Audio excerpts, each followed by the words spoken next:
오늘 본문의 말씀은 사무엘하 21장 1절에서 14절까지 말씀입니다. 오늘 말씀을 통해서 저희가 기도를 통해서 하나님이 하시는 말씀, 어떤 문제의 원인, 이유를 이제 알았다면 우리가 그것을 해결해 나가는 이런 과정 속에서 또한 기도가 필요하다.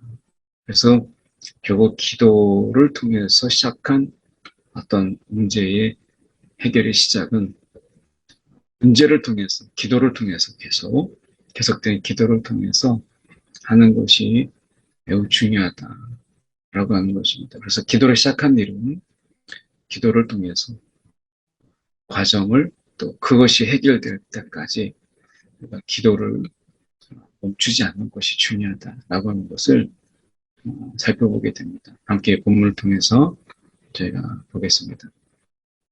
다윗의 시대에 해를 거듭하여 3년 기근이 있으므로 3년 기근이 있으므로 다윗이 여호와 앞에 간구하며 여호와께서 이르시되 이렇게 말씀하죠.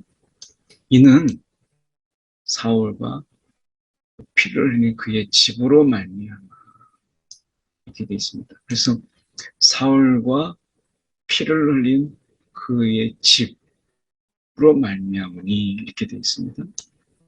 그래서 이 말씀은 사실은 이 기브온 사람을 죽였습니다 라고 하는 부분인데 이 부분은 성경 여기만 나옵니다. 그래서 이 구체적인 내용이 무엇인지에 대해서는 알 수가 없어요. 다만 우리가 알 수 있는 것은 사울이 자기 통치적인 이유 때문에 사울이 이스라엘,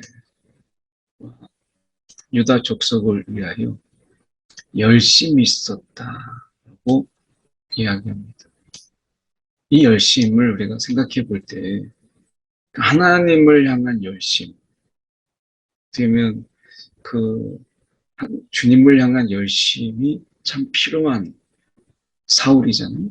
근데 사울이 이스라엘과 유다 족속을 위한 열심이 지나치다 보니까 그러다 보니까 지금 이스라엘과 유다 속에 살고 있는 이방인, 이 아모리 족속 사람이잖아요. 이 아모리 족속 사람이었던 그 남은 자, 기브온을 죽이고자 했다고 이야기합니다. 여기서 생각해 볼 때 또 다른 사울인 사도 바울 이름을 바꾸기 전에 그 사울도 열심히 있었죠. 예수 믿는 자를 잡아들이고 박해하는 이 열심이 결국에는 그에게 있어서 자기의 의의가 되게 하는 이런 열심이었잖아요. 똑같은 이름의 어떤 사울도 이스라엘과 유다 족속을 위한 열심이 있었다. 이렇게 말하고 있어요. 물론 우리가 사도행전에 나와 있는 사울은 나중에 바울이 되고 부활하신 예수를 만나를 통해서 이제 그의 열심, 자기의 의로움을 자랑하고 자기의 신앙을 보인 열심, 이 잘못된 열심, 예수를 결국 박해하는 열심에서 이제 하나님을 향한 열심으로 바뀌었던 것처럼 사울이 이스라엘과 유다 족속을 향한 열심이 이제 하나님을 향한 열심으로 바뀌어야 되는데 그렇지 못했던 것을 보게 됩니다. 이것으로 인해서 불행을 만들죠. 그들을 죽이고자 하였더라 라고 말씀합니다. 그래서 이 기브온 사람을 죽인 것에 대해서 하나님이 왜 지금 이렇게 생각할 수 있는 부분이에요. 그런데 우리가 좀 보면 이 학살에 대해서 하나님은 분명히 물으신다. 그때는 우리가 알 수 없지만 하나님께서 그 죄에 대해서 하나님은 반드시 그 죄에 대한 하나님의 그 죄값에 대한 부분을 반드시 물으시는 분이시다 라고 하는 것을 우리가 보게 되죠. 그래서 죄를 지었지만 그 죄의 그 그 고통, 그리고 슬픔, 아픔은 그대로 남잖아요. 그래서 기브온 사람들 역시 마찬가지로 그것으로 인해서 아픔이 있는 거죠. 그래서 보면 이렇게 되어 있습니다. 이에 왕이 기브온 사람을 불러 그들에게 물으니라. 다윗이 그들에게 묻되 내가 너희를 위하여 어떻게 하랴? 이렇게 이야기할 때 너희가 어떻게 하면 우리를 속죄하겠느냐? 속죄해서 이제 우리를 위해서 여호와의 기업을 위하여 복을 빌겠느냐? 안갚음과 또 증오와 또 미움 이런 부분, 복수의 마음 이런 것을 거두고 너희가 어떻게 하면 속죄할 수 있겠느냐라고 묻죠. 그래서 기브온 사람이 이야기합니다. 이 문제는 은금의 문제가 아니다. 돈으로 보상될 문제도 아니고 이스라엘 사람들의 몇 명을 우리가 원한으로 인해서 죽이는 것도 아니고 결국 우리에게 학살했던 그들, 다시 말하면 우리를 멸하여서 이스라엘 영토 내에 머물지 못하게 하려고 했던 그 모해한 사람의 자손, 결국 사울이죠. 이것은 이제 사울을 지칭하는 것으로서 이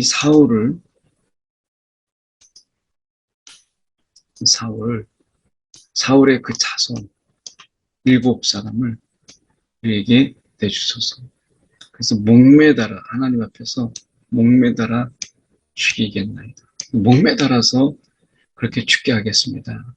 라고 하는 부분입니다. 그런데 이것은 사실은 우리가 신명기 24장에 나와 있는 말씀 중에서 24장 16절의 말씀에 내가 보면 이것에 이 자식은 그 아버지로 말미암아 그가 죽임을 당하지 않는다. 그 자식은 아버지의 그 잘못으로 인해 아버지로 말미암아 죽임을 당하지 않는다라고 이야기하면서 이렇게 말씀하죠. 각 사람은 자기 죄로 죽임을 당한다. 결국 각 사람은 자기의 죄로 인해서 죽는 것이지 아버지의 죄로 인해서 자식이 죽지 않는다라고 하는 이 말씀이 지금 이 신명기 말씀 속에 주어지거든요. 그러면 여기서 보면 사울의 잘못으로 인해서 그의 자녀들이 죽는 결과를 가져오니까 이것은 신명기 말씀의 정면으로 어긋나는 것이죠. 그래서 여기에서 우리가 생각해 볼 수 있는 것이 한 세 가지로 볼 수 있는데 첫 번째는 우리가 생각해 볼 수 있는 것이 공범이다. 이 일곱 명이 공범이다. 라고 하는 거고요. 아니다. 공범이라고 하기보다는 이것은 왕의 잘못은 결국 왕가의 잘못으로 넓게 보는 이런 시각이 있죠. 그래서 왕의 잘못은 결국 왕가의 심판으로 되는 경우가 참 많았어요. 그래서 이것은 왕의 문제라기보다는 왕가의 문제로 봐야 된다라고 하는 시각이고 이도저도 아니고 이것은 다윗의 해결이 너무 지나친 것이다. 이렇게 세 가지로 봅니다. 그래서 이 말씀 속에서 보면 이들을 내줘요. 내가 내주게 하리라. 내주겠다 이렇게 다윗이 약속을 하죠. 그런데 한 사람을 제외하죠. 다윗과 요나단 아들, 다윗과 사울의 아들 그 요나단 사이에는 언약이 있었잖아요. 다윗과 요나단의 언약. 그래서 이것을 맹세한 것이 있으므로 용이 맹세해서 우리가 생각해 봐야 될 부분은 지금 이 기브온 사람들을 살려두기로 한 여호수아에 보면 맹세가 있었거든요. 이때도 여호와를 두고 맹세했던 부분이었어요. 이 맹세가 지켜지지 않고 사울에 의해서 학살을 그들이 당한 것이거든요. 그러니까 이 뉘앙스가 있죠. 그러니까 기본 사람과의 맹세는 깨고 다윗은 지금 요나단의 맹세는 지키려고 했던, 사울은 깨고 다윗은 지키려고 했던 맹세, 이게 약간 대조되죠. 그래서 이 사울의 손자 요나단의 그 아들이었던 무비보셋은 아껴서 내주지 않고 대신 이 아야의 딸 리스바에게서 난 사울의 두 아들 알모니아와 무비보셋, 이건 동일한 동명이인입니다.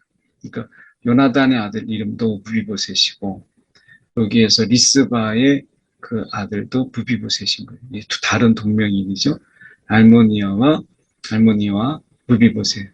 그리고 사울의 딸 메라백에서 난 이 무울라 사람 바르실레의 아들 아드리엘의 5 아들을 붙잡아서 어쨌든 왕의 피가 흐르고 있는 왕가의 피가 흐르고 있는 그들을 내줘서 기브온 사람의 손에 넘겨주었다.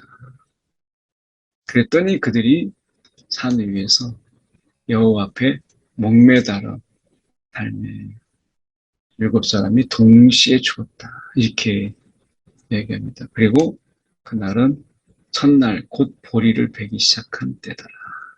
라고 말씀합니다. 3년의 이제 기근 속에서 해결하는 이 과정 속에서 먼저 공범이라는 관점에서 좀 보면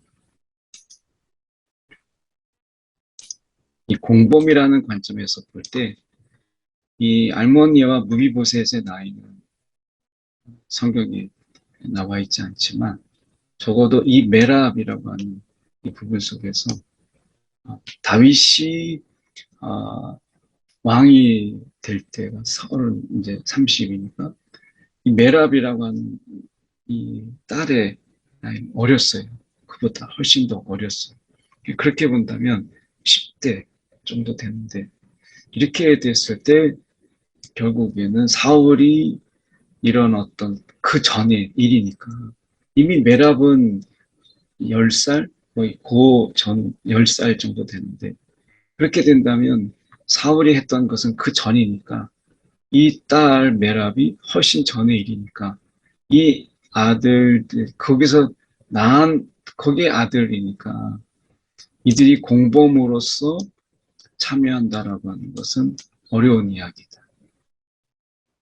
라고 하는 것이고 두 번째 그러면 왕가이기 때문에 결국 왕의 책임은 그 왕가에게 책임을 묻는 이런 관점에서 본다면 이게 제일 타당하다고 볼 수 있는데 또 하나의 관점은 여기에서 하나님께 묻지 않았다라는 거예요. 다윗이 묻지 않고 임의대로 결정하는 것이죠.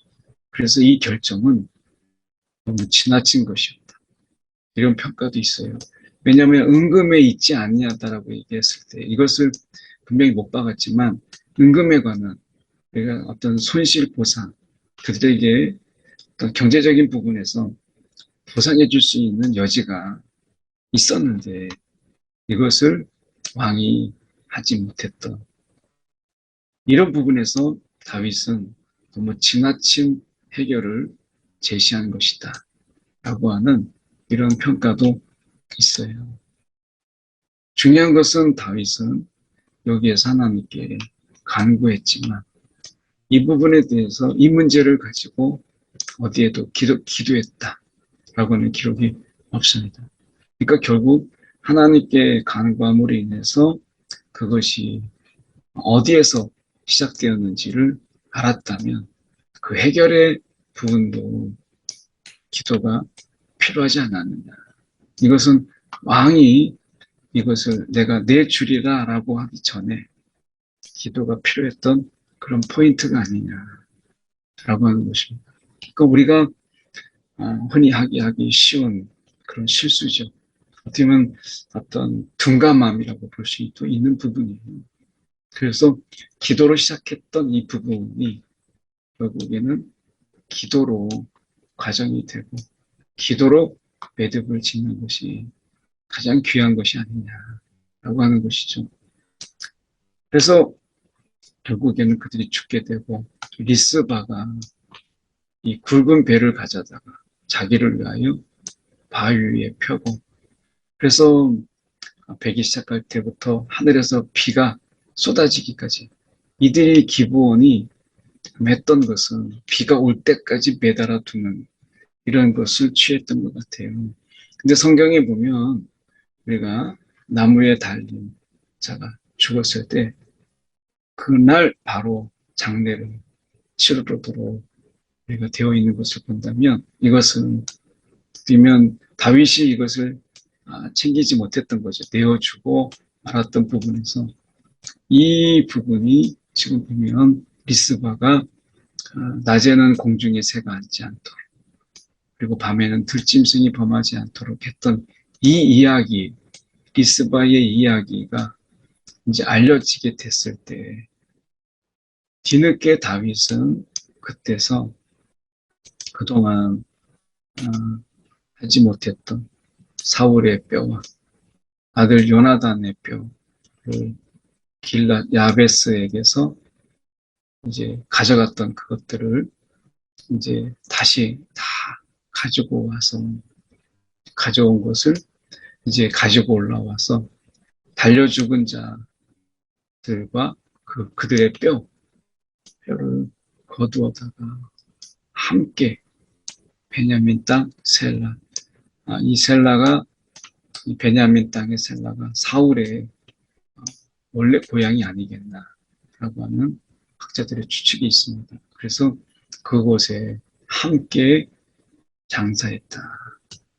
이렇게 이야기하죠. 그리고 그 후에야 하나님이 그 땅을 위한 기도를 들으시느라고 말씀합니다.